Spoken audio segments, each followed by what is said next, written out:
Hey guys, welcome back to the channel. This is how to open Revolut account UK. So first thing that you will do is simply go to your Google Play Store into your device and just simply tap on the search icon in the middle down below and tap on the search bar at the top and search for Revolut.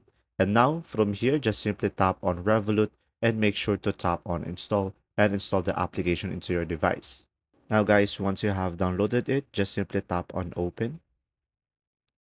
And now, once you open the application, you should be able to see here sign up down below. So tap on sign up.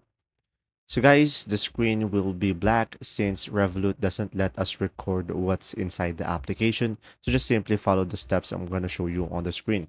And after that, as you can see, you should be able to see here the country. So just simply tap on the country over here and just simply select United Kingdom.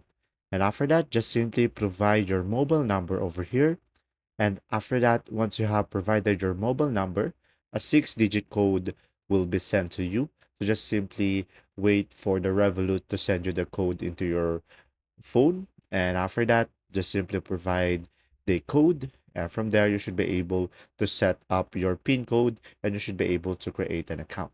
That's simply about it. I hope this video helped you understand more about Revolut, and thanks for watching. See ya!